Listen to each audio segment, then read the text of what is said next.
Hey, we're back! Welcome to the third night of the Trickster Boom, Festival. 3. My name is Isaac Thomas, Managing Director, Native Earth Performing Arts. My name is Keith Barker. I'm Artistic Director at Native Earth. I'm a member of the Métis Nation of Ontario. My grandfather is born in Mattawa, but I was raised in Treaty 3 territory, but also within the Robinson Superior Treaty territory. For those of you who don't know me, or haven't guessed, I'm South Asian. What? Surprise! I'd like to acknowledge the traditional caretakers of this land and the original storytellers, the Wendat, the Haudenosaunee Confederacy, the Anishinaabe, including the Chippewa and the Mississaugas of the Credit First Nation. Tonight is a night of celebration of the next generation of storytellers who are shaping our future. We'd like to thank our funders who make it possible for us to do this work and to support artists across Canada. We'd like to thank Canada Council for the Arts, the Ontario Arts Council, the Toronto Arts Council, but also Heritage Canada, who has been a longtime supporter of the festival. And City of Toronto. Foundations, Metcalf, Chalkers, Hal Jackman, Toronto Foundation, Kingfisher Foundation, the Green Sanderson Family Foundation, and the Pat and Tony Adams Freedom Fund for the Arts. We can't do this work without the help of our staff, so we'd like to thank Brian, who is our venue coordinator, Abby, who does our marketing, Alex, who is the box office front of house coordinator, which I always get wrong, so that's why I read it. I would also like to thank Lindsay Lachance, who runs our Animikie program, to Kristen, who does our administration and gave me $5 in nickels today. Thank you so much for that in reimbursement. And also, I just want a big shout out to Elder Wabagoon, who is watching tonight. She is usually our festival elder. She opens and closes our festival. And hopefully next year, when we're live again, we'll have you back. And so great to have you here. I'd also like to thank the festival staff, Martin and Sue, who've done a lot of work on this festival this year. And finally, tonight. So tonight is the last night of our Animikie Writers Unit evenings. And what you're going to see tonight are two of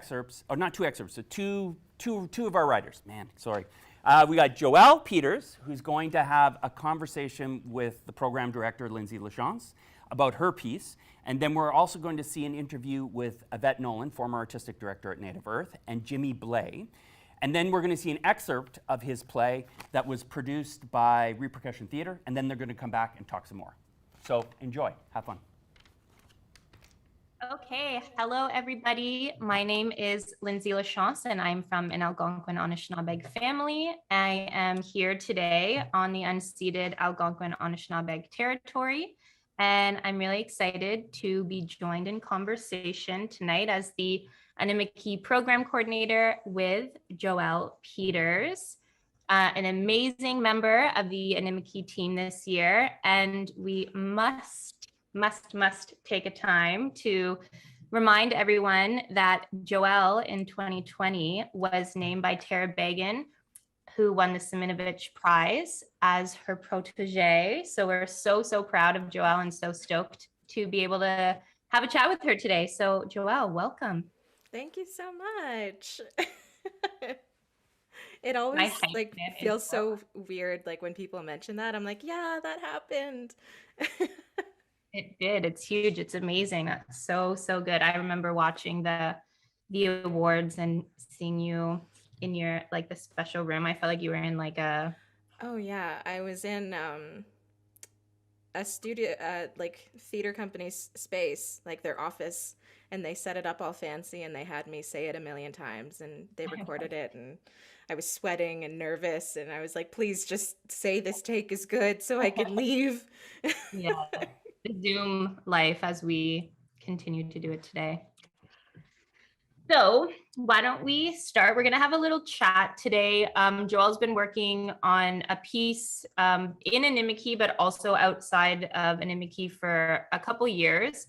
And so instead of showing a workshop of that piece tonight, we're actually just going to have a conversation and get to know Joelle a little bit. So do you want to introduce yourself and maybe tell us a little bit about where you're from and why you love theater, why you got into theater?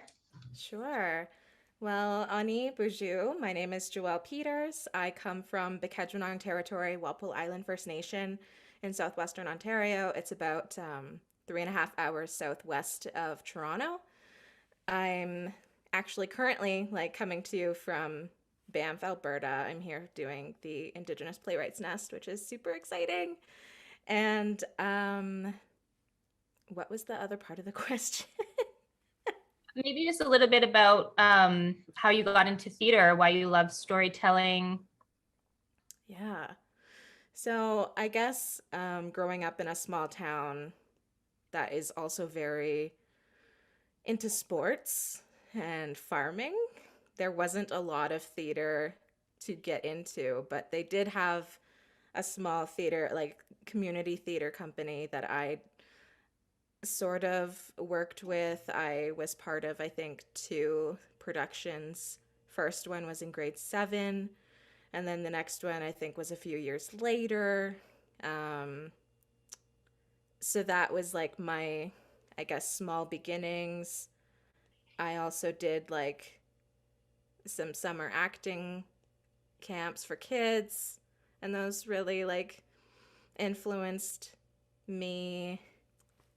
And after that, I graduated from high school. I knew that I wanted to be an actor, but I thought that I wanted to go into film and TV more, just because I was like, hey, I'm not really seeing many um, natives on screen, so why don't I try to become one of those?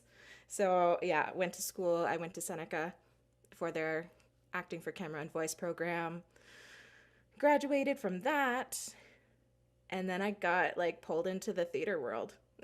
Like specifically the Indigenous theater community, which has been my life really ever since. Like I have done some film and TV, but ultimately I spend a lot of my time within theater and now writing. Yay. I love that transition. And I'm also a big advocate for people reading plays and going to see shows when they can. I know COVID makes that hard, but what's some of your 1 or 2 of your favorite plays to read and one that you've seen, just so we can get people reading? Mm-hmm. Well, one of the first ones that comes to mind that I've seen, which, maybe I'm a little biased, but it was also a really incredible production, was This Is How We Got Here by the Keith Barker. When we did it, when was that? 2019? No, 2020. No, 2020, January, I think. Right before. Oof. Yeah. Yeah. And I kind of like, I shadowed Keith a little bit in that production and just like get he showed me a bit about directing, which is something I think down the line I might want to learn a bit more about. So that is definitely a favorite production of mine. And then another production that or play that I've read that I really enjoy. I feel like Two Indians by Phelan Johnson is a big one too. Mm. It's one that like I've performed in, but then also just reading the script, it just feels so relatable and like real.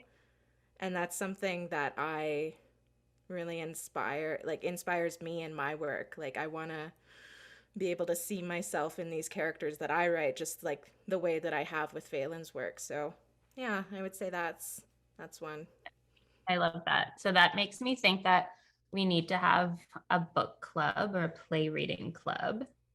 Let's get on that. Let's put that into public programming somewhere. I think that'd be really fun to pick some plays and get a bunch of people together, even if it's on Zoom, and we can sort of go over what we loved about the piece or themes we see, and we'll keep that on the books. If you Love folks that. want to join our book club, comment into Native Earth and let them know.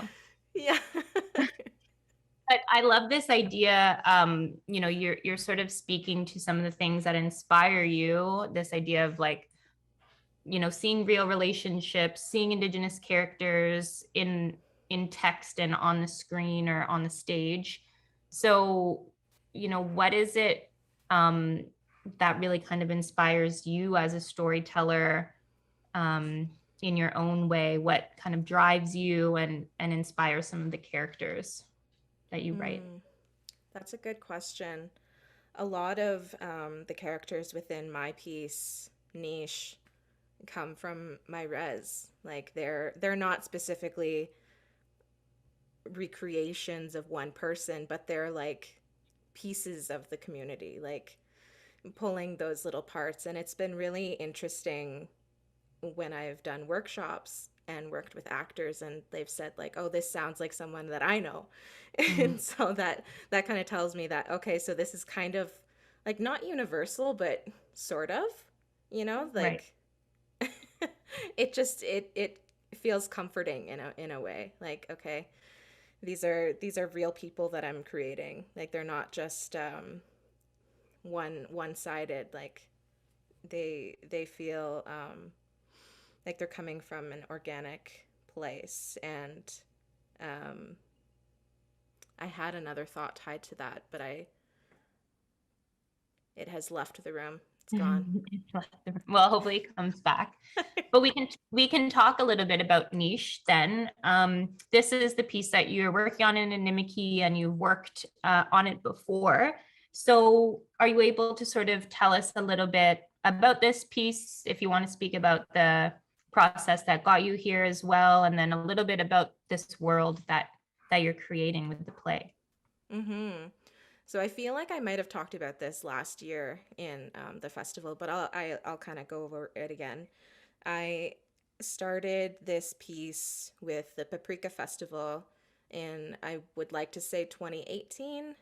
And at the time, I had no idea what I wanted to write about. I just knew I wanted to start something because I've always loved writing, but it's also terrifying, like having people read it and form thoughts around it. So I've always been really protective over it. But Paprika was a really, really good start because they were so like welcoming and I felt super comfortable there. So I was part of this little writing circle. There were about, I want to say, 5 of us, with the facilitator being Jeff Ho.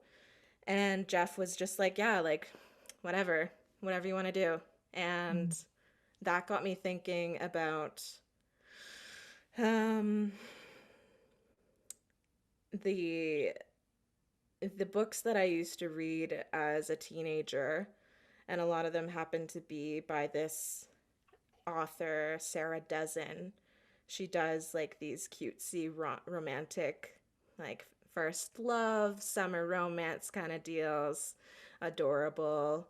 And then I was like, well, why doesn't that ever happen on the res? Like, why don't I read about that? So I was like, okay, I'll just see if I can come up with something similar and make it not a book, but like a play. I want to see it on stage because like I know the power of seeing Indigenous bodies on stages. Like it's had an impact on me for sure as a human. And so that's where it started, and since then it's really it's really evolved. Like now there's more than just the summer romance. It's more like there's the family, there's the community, there's a bit of the like the people who stay on the res and the people who go and the people who come back, and how like that discussion, like that's always kind of something that's been on my mind, because like I'm the one who left, one of the ones who left. And when I come back, sometimes it feels like, oh, do I belong here? Or like, so yeah, that's something I was interested in exploring as well. And it seems to have found a place within the play. So I think I just want to keep working on that, and maybe get another workshop in person to see what that looks like. It will happen, the in-person goals. And I love that you kind of talked about it being a really vulnerable process, especially when talking about issues of even when some of those conversations and topics are difficult or serious. And one thing that I love about your writing style is that you're able to talk about serious or lifelike experiences, but in a light-hearted way. Maybe this is like about how you're really interested in incorporating love and family and relationships in this piece.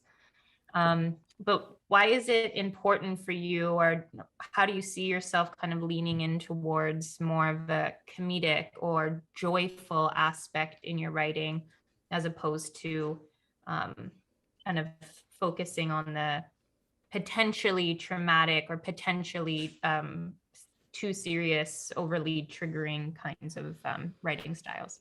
Mm-hmm. So when I think about a lot of Indigenous plays that I've read so far do tend to focus on the trauma and the trauma and the drama in that, which yeah serves its purpose. But there's also like comedy and humor and joy. Like those are also ways to deal with that. Like they coexist, you know. So I'd like to, because that's also how I deal with the hard stuff. I tend to go to the lighter side because it helps me deal with it. So I think yeah, that's probably oh, my brain left the room again.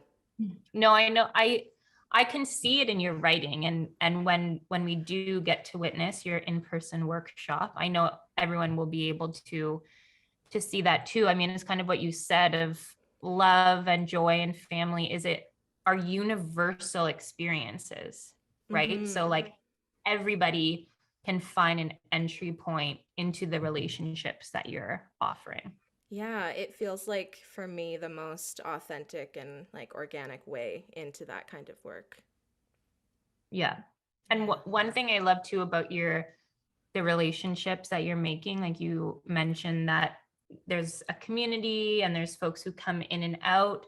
So there's a lot of mention to what we like off stage time. So there's a lot of mention of the past or of the dream world.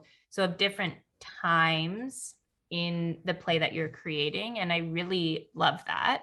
It's one of my most favorite um, things about this piece. And so I'm wondering if you want to talk a little bit about how time exists in your world, whether it's jumping around or the dreams or the past, if you wanted to speak a bit to that. Mm-hmm. I guess when I was thinking about okay, so I want to create this like romantic comedy kind of.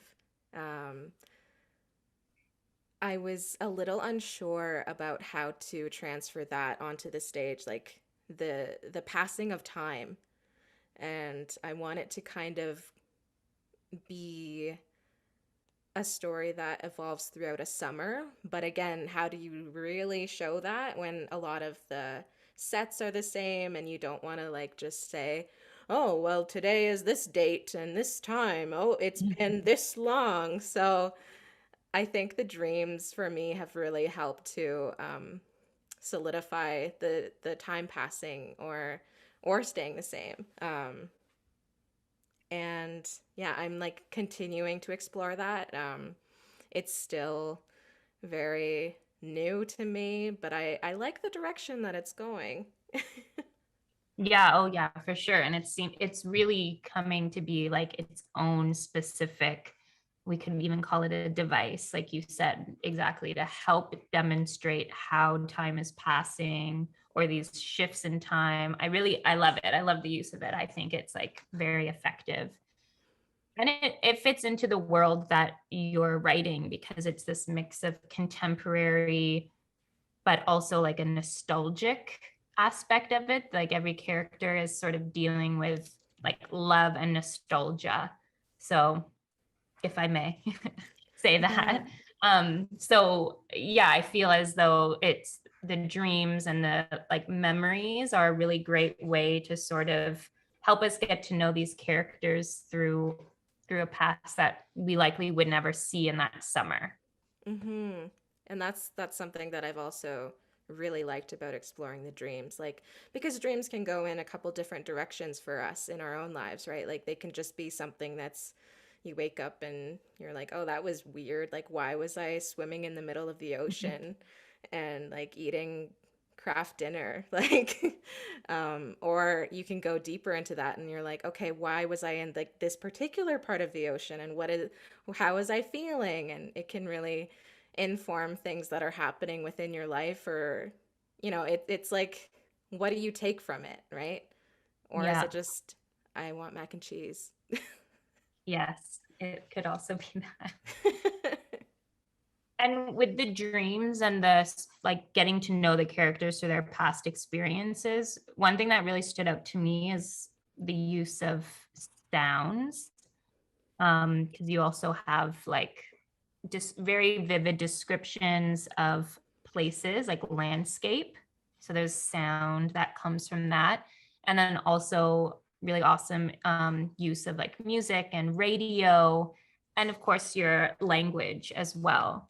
So how is like the use of sound, both lyrical and language as well, used to kind of build and support the world of niche?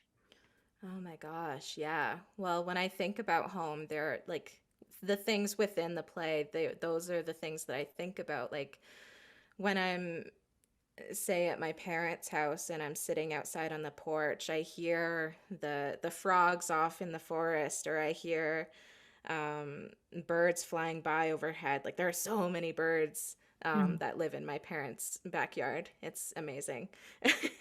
um, and especially like I think it stirs something in me, and I was curious with creating such a vivid soundscape, like to see what it would stir in other people. Like, will this also take them to the place that I'm thinking about and like have so clearly thought of in my head? And I guess, like, judging by your reaction to it, like it kind of does. So I'm like, yeah, it's working. Yeah, for sure. Like radio is such a particular memory holder, I think, for various reasons. Because even like when do folks listen to the radio now? Like maybe in their car, but like probably not usually at home anymore.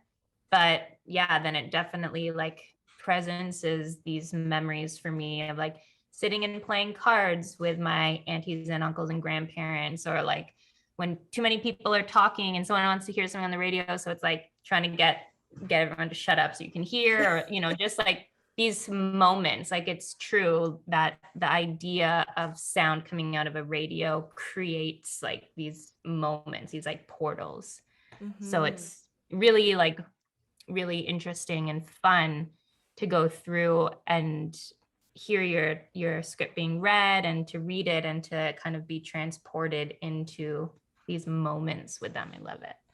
Yeah, and even like when the radio is just that old-timey country music, like that's such a memory for me from my community growing up. Like my dad on a Sunday morning, like he's cleaning the house, he's making lunch, and there's the res radio station playing. They've got the old songs on, and it's just, yeah, it's so ingrained in my memory that I felt like it was important to share, because it's also something that a lot of us have those memories of.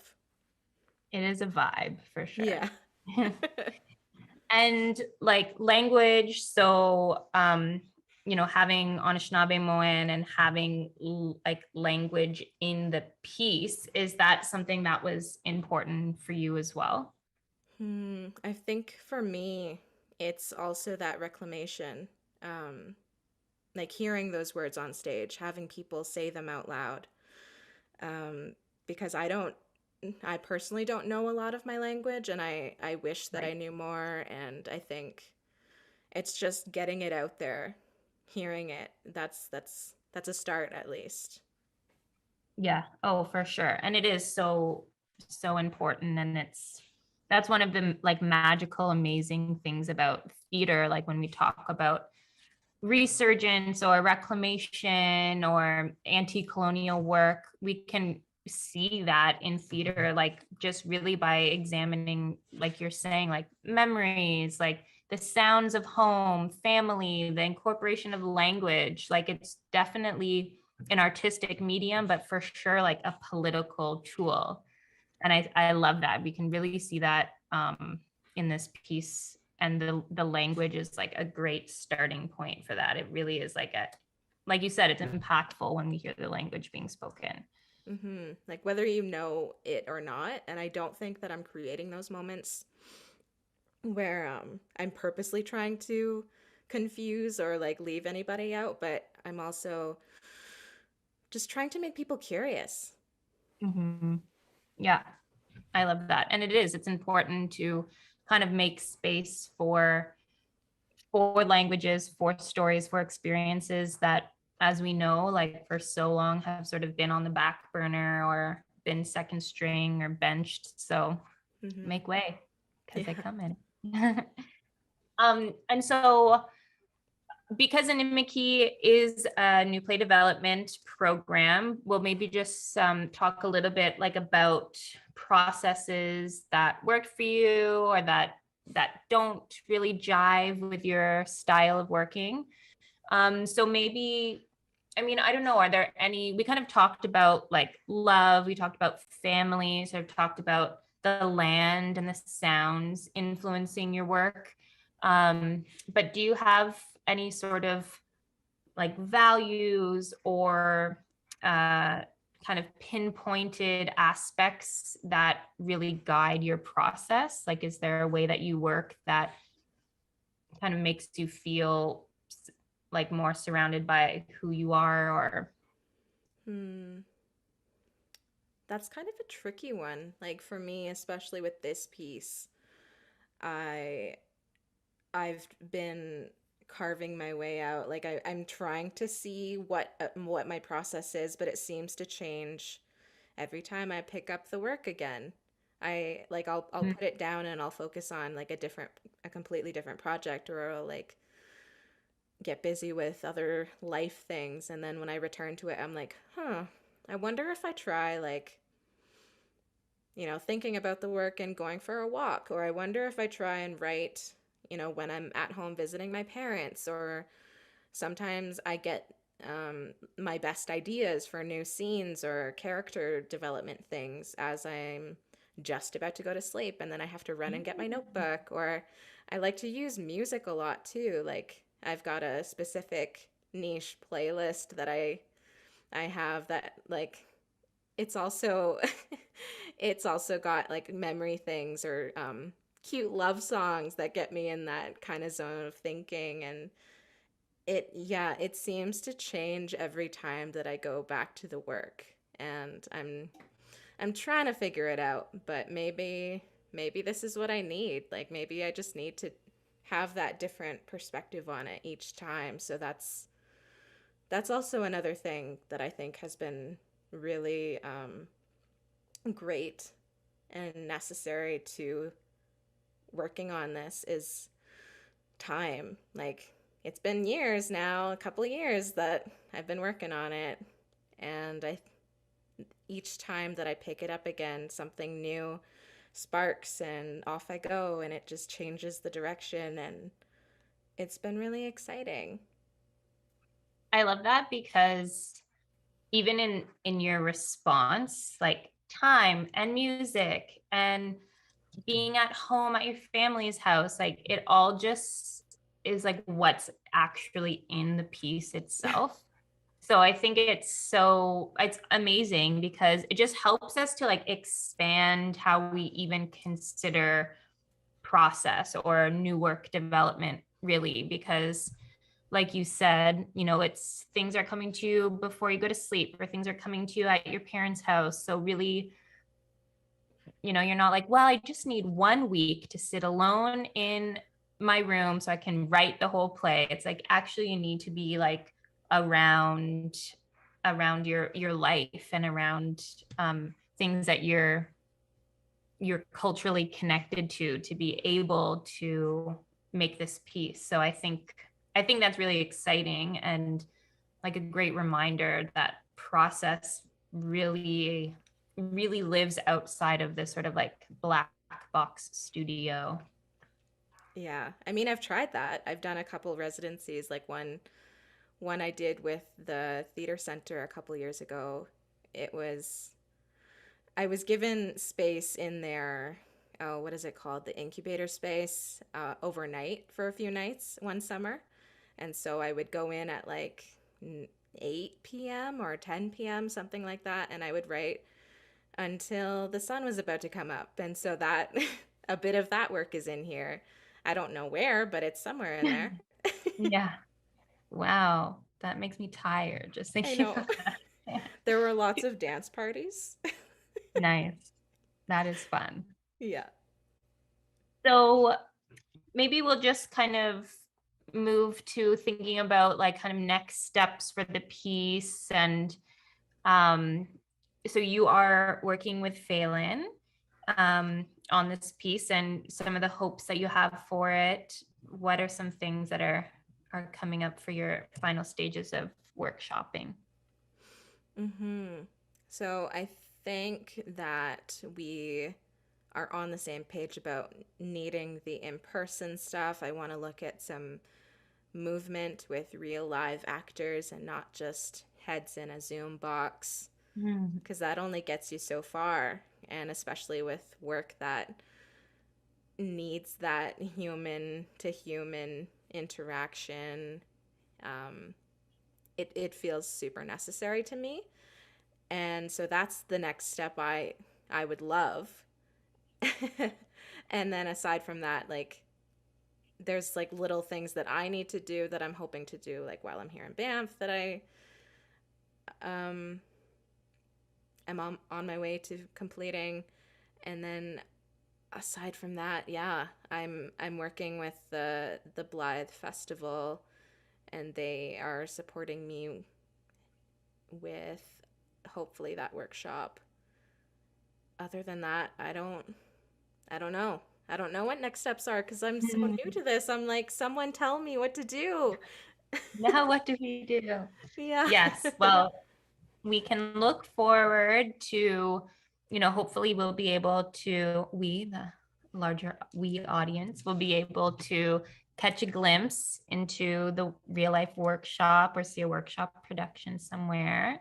Yeah, That I would mean, be there was amazing. also thought about bringing it back to my res to do an in-person. I don't know how likely that will be or when that would happen, but that would be super cool. I've also thought about recording it and playing it on a res radio station or two. Yeah, there's definitely thoughts coming. So we'll see. It'll pop up somewhere. Yay, lots of stuff in the works for Joelle Peters. Stay tuned, folks. Yeah.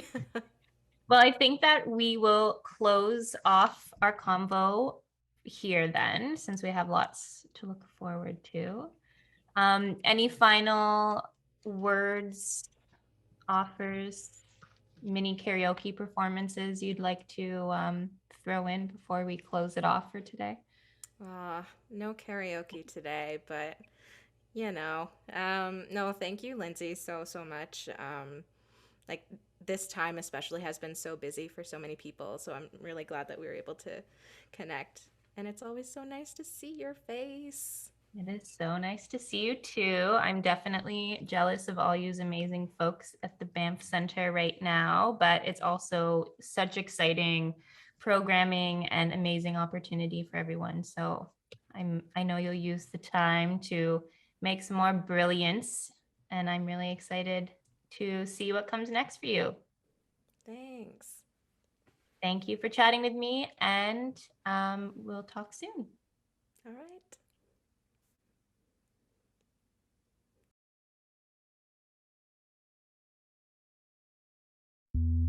Dylan? Dylan! Whoa. Open the door. Really? Do we need to do this? Oh, funny. You're funny. Ha ha. All right. If this is how you want to play it, bucko, not a problem. This isn't my first rodeo. My name is Todd Houseman, and I play Dylan. Dylan is a young Indigenous man, he's 17, who has been passed around from foster home to foster home, and he has very little trust for people because he's just been misunderstood by so many different foster families. So yeah, he starts the show in a pretty rough place. I think he's pretty closed off to protect himself. But he ends up with this family with Dee and with all of and Zach, like this Shakespeare-loving family, and he starts to open up. And I think it's the same way for most people when they're sort of immersed in a theater or an artistic expression can allow them to shed some of those layers. So I feel like Dylan has a pretty rocky relationship with his own Indigenous roots. It's a story about dealing with the loss of something very important and how crushing that can be. Dylan is high risk. He has to be treated a little different than the others. You know, one little slip up. There won't be any slip ups. Lucky for him, Dottie McLean has never quit a thing in her life. My name is Sarah Dodd, and I play Dottie. Holy Horatio! She is a foster parent. She parents as a single foster parent. She is a former actress. I don't think she did very well as an actress. She thinks Shakespeare is the greatest writer of all time. I'm an actor. What movies have you been in? I'm mostly a stage actor. Oh. My name is Zach Renning Coyote, and I play Zach. Zach has been living as a foster kid in Dottie's home for 4 years now. He loves Shakespeare a lot. He's such a, thespian. Who are you? Who is it that can tell me who I am? Lear. Don't hide from who you are. Rihanna. I think we're asking bigger questions about whether this is actually a safe home for an Indigenous teenager, but kind of from the outside perspective, Zach's eating good waffles and wearing good gear and dancing to Rihanna and performing Hamlet and has a good life. I'm personally, I feel like there's so much work that is exploring where we come from, our past and our traumas, and I'm personally just so excited about work that looks at where we're going. And I think this work does a really strong job of looking at where we come, where we are, and where we're going. It's a pretty harsh interrogation of where we are today in 2021. Hello, my name is Olivia LaMarche, and I am reading for the role of Trevor. Trevor is a social worker, finds families for children in foster care. He is in a relationship with Dottie, who is a foster parent. Trevor is my boyfriend. I prefer partner. Boyfriend makes me sound 13. Trevor is my partner, my strapping, debonair, very mature, 30-year-old partner. You and you. It's kind of fucked. He is not super confident about what he's doing. Do I believe that he thinks he's doing the best thing possible in his situation? Yes. My name is Kathleen McLean.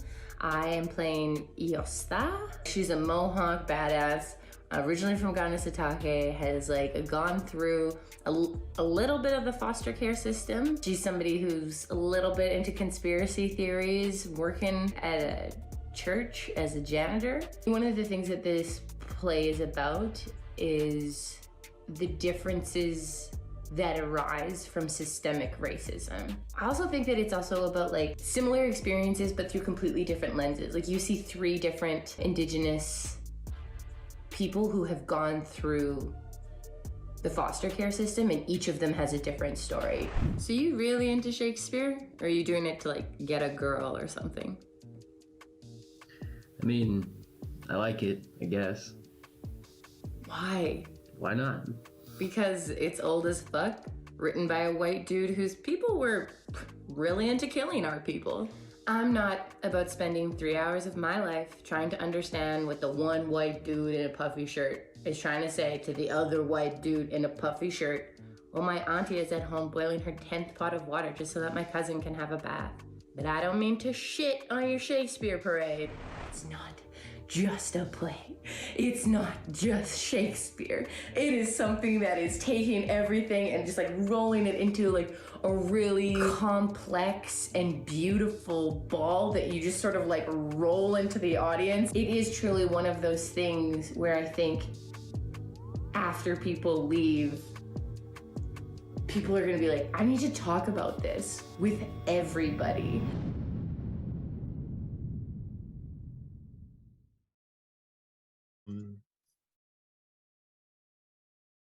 Hi, Yvette. Hi, Jimmy. How are you? I'm pretty good. How are you? I'm doing pretty well. I'm happy to be talking with you again. It's been a bit. Lots of things have gone on, and so I think we have some catching up to do a little bit. But sure. primarily, what we were supposed to be talking about is the project that we've been working on together for the last year. Has it been a year already? At least a year. It has been a year, hasn't it? I think it has been at least a year. Yeah, and a lot has changed, right? In that even since last year when we had this discussion about Wardo, so much in the world has changed, so much in our lives has changed. And of course, everything being connected, everything affects everything else. So I find that fascinating because for me, as you know, I've taken an interim position at Shakespeare on the Saskatchewan, and we're shifting the company away from canonical only work and starting to bring in new work. And of course, the first thing I was like, I got this play, Wardo. I've been working on this play. Can we, and so of course I reached out to you about including that in the reading series. And it being sort of such a great introduction for an audience that has been just fed a lot of Shakespeare into another way of looking at Shakespeare and another way of sort of the anti-canonization of Shakespeare. So that, that's been the change, one of the changes on my end. But of course, it means I'm bringing Wardo forward with me. And you, of course, have taken over an artistic directorship in Montreal. Yes, I have. So I am officially the 4th artistic director of Geordie Theatre, formerly known as Geordie Productions, which is based here in Montreal. We're in our 41st season. Wow. And Geordie is the longest running tour in Canada. So they have the longest lasting tour every season, which is about lasts about 8 months. And it's kind of our flagship element, I guess, to the company. And so we travel to all different parts of Quebec and Eastern Canada. And actually the company that gave me my first gig, I did the tour back in 2009 when I was just out of school. It's fantastic. And I'm just super happy to be a part of the company and help take it to new places. So yeah, lots has changed. Lots of new things going on in both of our lives. And so to revisit the play is super interesting to me because I'm now looking at a lot of things through a TYA lens. Mm-hmm. And thinking about how not just shows but the world impacts youth and going back to Wardo and trying to figure out Okay, well, you know, th- the story is really like it is about the kids, and it is about the future, and it is about resetting things, and I feel like we're in a place in the world, just generally speaking, where that's kind of like that seems to be the theme. Every child matters, right? Like Yeah. that's the other thing that has happened since we last worked together on Wardo is the discovery of the graves. Like that was a surprise to any Mhm. Indigenous person in this country. And then the subsequent sort of groundswell of grief and awareness, and that whole sort of movement with orange shirts and people wearing shirts saying every child matters, and of course everything's connected. We know everything's connected. That was the toughest part of the year for me, was once they started digging up the bodies and Canadians were like, oh my God, we didn't know. I was so mad. I was so mad, and had nowhere to put that rage and the grief, because everyone in my communities was so mad and so grief stricken. It's like, how much proof does Canada need about the damage done? Yeah, or you know, why hasn't anybody listened? You know, and I think there are obvious reasons for that. And yeah, it's funny. It's like when that started to be part of like mainstream media coverage, people would reach out and check in, which is always appreciated. But my response was always kind of the same, which is like, I'm choosing not to jump back into something that I've already taken um, a lot of time and emotional space to do, just because people are now deciding to listen and pay attention. Yeah. Which is tricky, right? It's tricky when making art, like in ways that we do. It's like how much of it do we put on? How much of this trauma do we bring back up and deliver back to Indigenous audiences, the ones that we would love to get support from and to have see our shows and our art? Made me think about that for sure. Yeah. You know? Yeah, for sure. And it does, because it is so traumatic, not just for Indigenous folks, but for Canadians. Evidently, it's traumatic for them to make this discovery. But then there's an appetite for more of it. It's almost like self-perpetuating. Like, we want more of the, like, tell me more about your trauma. Give me more trauma porn. Give me more. And some of us have, like, as you say, we've been working a long time to move on from this.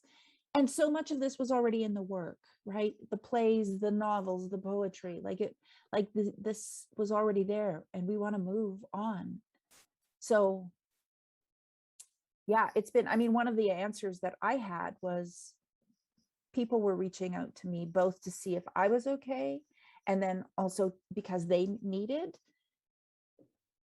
And I just kept sort of sending people to Shane Belcourt, and I made a film called A Common Experience, which is about my mother's residential school payment. And that was what I could give as an answer. I'm like, you should go look at this film, because somehow the making of the art of it, that's how we make sense of it. That's how we pull order out of the chaos. That's how we look forward, is through the art, as opposed to just like, here's my wound, here's my bobo, here's my trauma. I don't want to talk about this anymore. I've been making art about it in one way or another for 30 years. And not just me, so many Indigenous artists have been making the art. Go and look at that. And then let's talk about like how, like what we want to make next as art, how we move forward, how we edify the population. Yeah. And support the stories of celebration and empowerment. Because one of the reasons why I wanted to do this play was because I was given like the thumbs up by the company who commissioned it, a Shakespeare company, to burn it all down. And so, and that was the only reason I said yes to starting it. And I'm glad I did, because it's been such an enriching process for me. First of all, I get to work with you, even though it's just via this. I've never seen your face in real life. I know. I saw you on stage once in real life, so Oh, I okay. have seen your face in real Okay. life. Yeah, but you know, so it's been a gift, and I think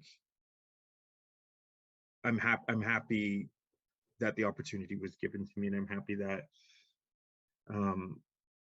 and that I decided to burn it down and to really challenge.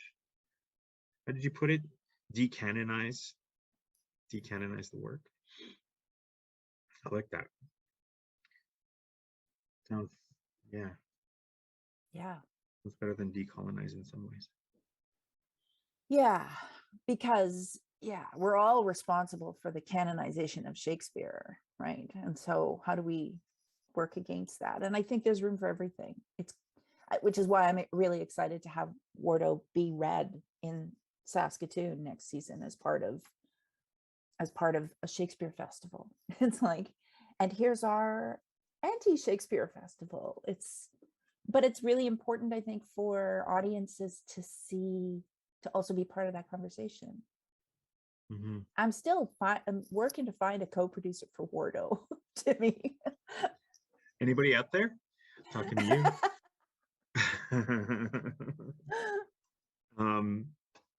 Yeah, that'd be great. I mean, I have the actors texting me all the time, what's going on, what's happening.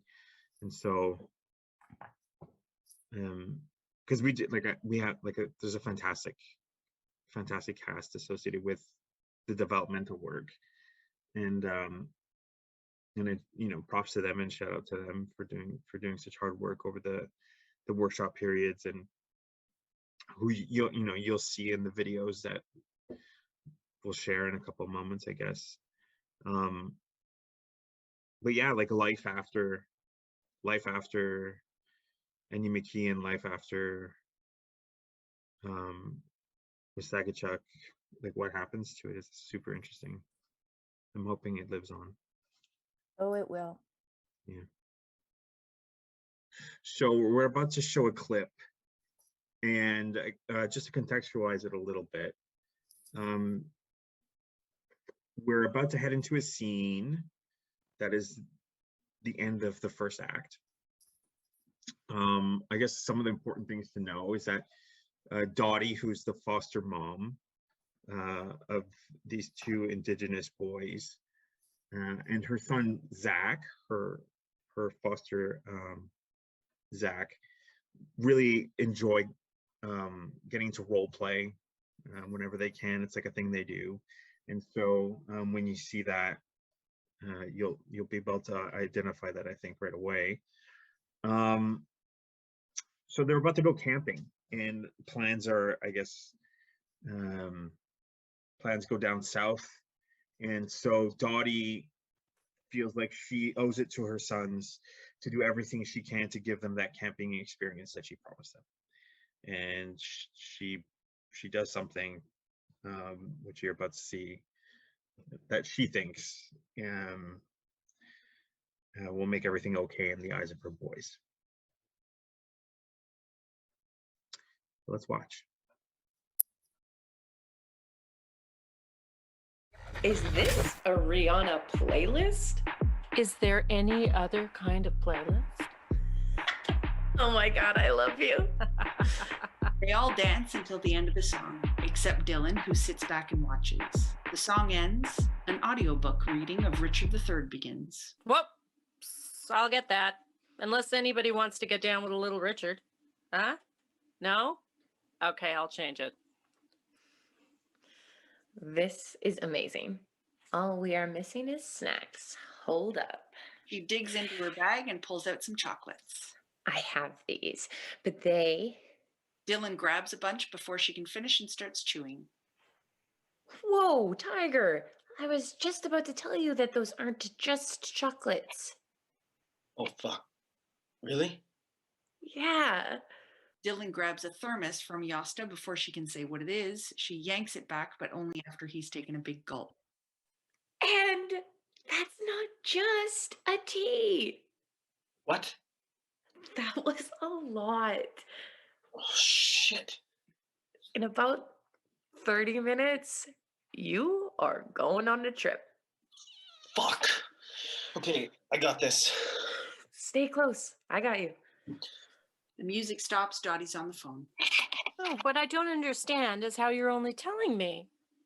Yes, I heard you when you said you were sorry, but that doesn't help me right now. Well, what are we supposed to do now? No, we are not going to wait any longer. Okay. Yeah, okay. Talk later. Okay, bye. What's the dilly? The dilly is that Trevor can't make it until 10 and the campground is full. No room for us.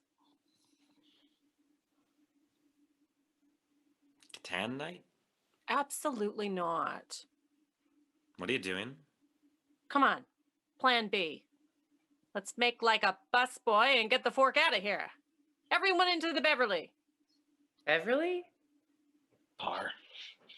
Where are we going? Don't know. What was in the thermos? A little LSD. You'll be okay. Just try to chill for now, okay? All right, let's get into Bev. They climb into the car. Dylan doesn't look so great. 30 minutes later, they pull up and park about 2 minutes from Parliament Hill. Why are we here? I've always wanted to do this. Zach, grab that bag right there. Follow me, campers. Dottie grabs some sticks and camping chairs from the trunk. Did we drive to London? What? No. It's Big Ben. No, it's not. Come on. They leave the car. Dylan is taking everything in awe. Everyone begins to walk. Dottie and Yosta walk together, followed closely by Dylan and Zach, trailing behind. So, what is it that you always wanted to do? S'mores. You've never had s'mores? Is s'mores only a poor people's thing? Oh, believe you me, I've had my fair share of s'mores. In fact, I've had multiple variations, including my own personal invention, s'more tarts. Instead of graham crackers, you sandwich your Martian chocolate with Pop-Tarts, preferably blueberry, but that is player's choice. Who are you? I love you. I'm just a mom, a fucking great mom. And my boys are going to get s'mores. Respect. Wish you were mine. Much obliged. I am sure your mom is great. Nope, not at all, actually. I am sorry to hear that. No, don't be sorry. I'm not. She might be one day, but I'm not. What would she be sorry for? Never mind. You don't have to. Leaving. Classic sad native kid story. I'm okay about it now. So wait, if s'mores are already something, if you've already had s'mores, then why is s'mores something you've always wanted to do? Because I've never had s'mores there. She points to the eternal flame. No. Oh, yes. The boys were promised camping. This is the least I can do. Can't go from the front gate, but we can flank them from here. We can't go in there. I don't think that this is smart. Why? What if somebody sees us? They won't. What are they going to do? Kick us out? Me and the cops don't do well together. Whoa, nobody is calling the cops. Come on, you'll be fine. Where are we? And where are we going? I don't know. You don't know? Dylan starts to panic, but he's hiding it. He makes his way to Yosta. We need to get out of here right now. Whoa, everything is okay, man, okay? I got you. She puts her arm around him and he's relieved. You just wait, boys. This is going to be pretty frickin' epic. Dottie turns around and smiles at Dylan. She is the Queen of England. Dylan stops in his shock. He kneels to tie his shoes. Dottie and Zach continue. Yosta lays back. All good, Dylan? You were right. About? She's the fucking queen. I can see it now. All right, I think you need some water and maybe even a little milk. And he's her brown page boy. Him? Zach is skipping through the field towards the flame. The Parliament buildings are the backdrop. He stops a few feet ahead of Dottie, next to the flame, and waits. With his perfect posture. Is perfect. Dylan runs up to both of them. Excuse me, Your Grace. What is it, Lord Dylanshire? I just wanted to say that I see now what I didn't before. Oh? Clear as day. Exquisite! Now let's ruin dinner, shall we? Zachary, the chairs. On it. Zach starts unfolding camping chairs around the flame. He starts setting things up for s'mores. Please have a seat, you two. I don't know if... Yes? Thank you for welcoming me here. I mean, look at this place. So lush, so green. The sky, this incredible fire, the lights. The lights are incredible. This...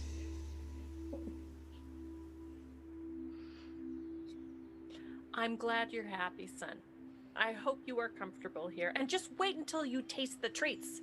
Zachary, a stick for Lord Dylanshire and his gift.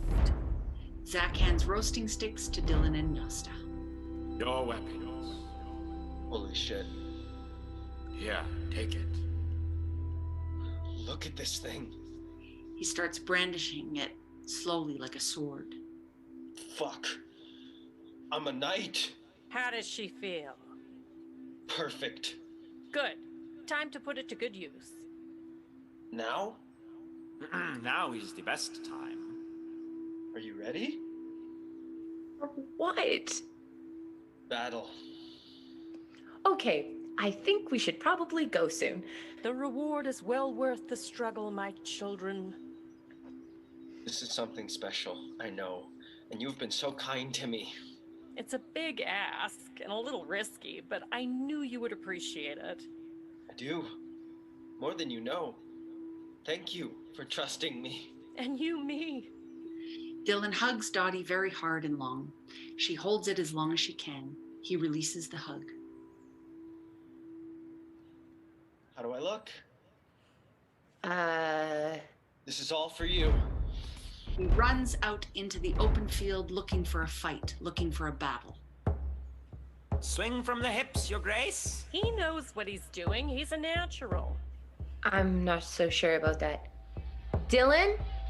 Dylan is slow motion sword fighting nobody on Parliament Hill, while Dottie, Zach roast marshmallows on the eternal flame.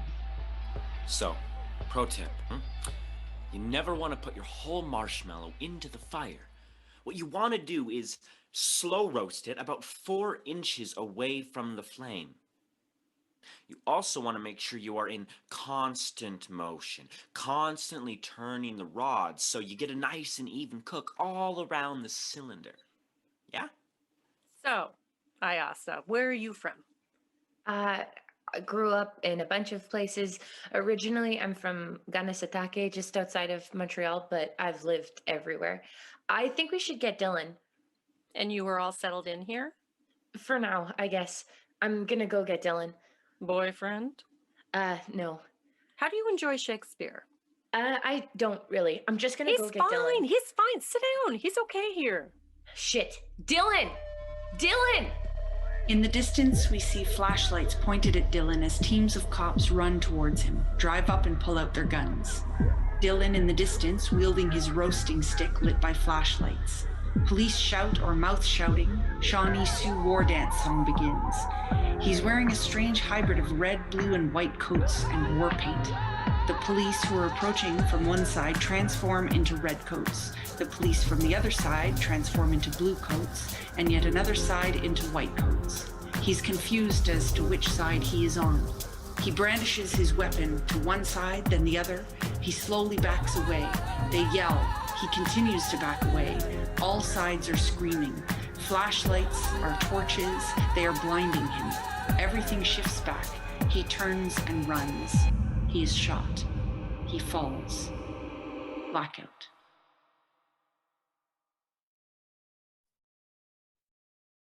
And we're back.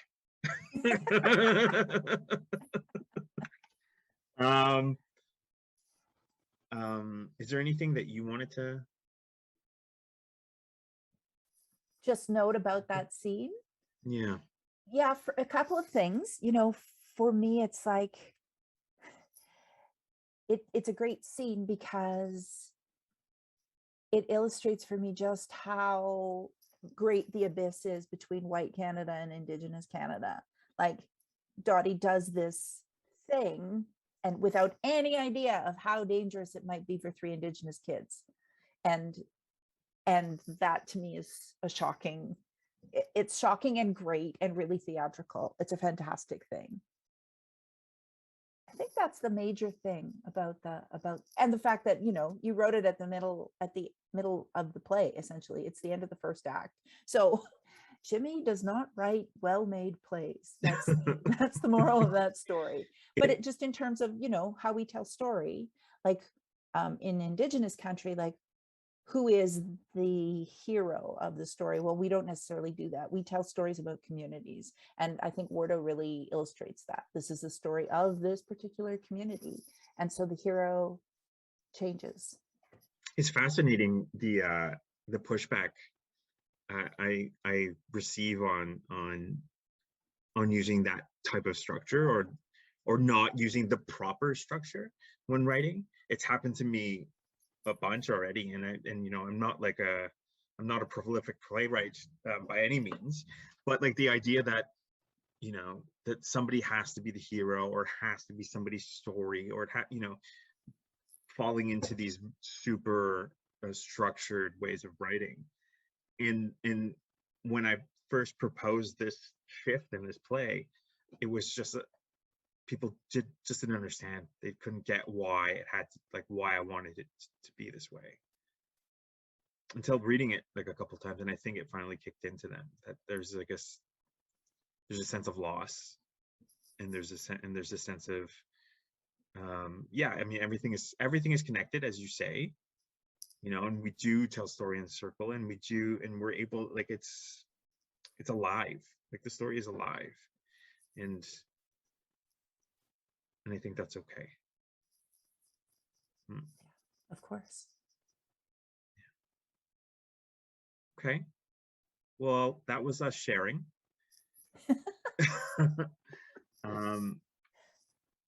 Thank you. Thank you for chatting with me about this again. Thanks. And I hope we do get a co-producer. Oh yeah, I'm working on it, Jimmy. Like this is one of those plays that I just keep taking to people. Like, here, how about this one? How about this one? You want to produce this one? Come on. I've already got a co-producer for it. Yeah, I think it's an important play, and I think it is exactly the right moment now. Like the change moment we are in right now is the moment for this play. So. Oh, awesome. Thanks, Yvette. Thanks, Jimmy. We'll talk soon. Okay.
Bye.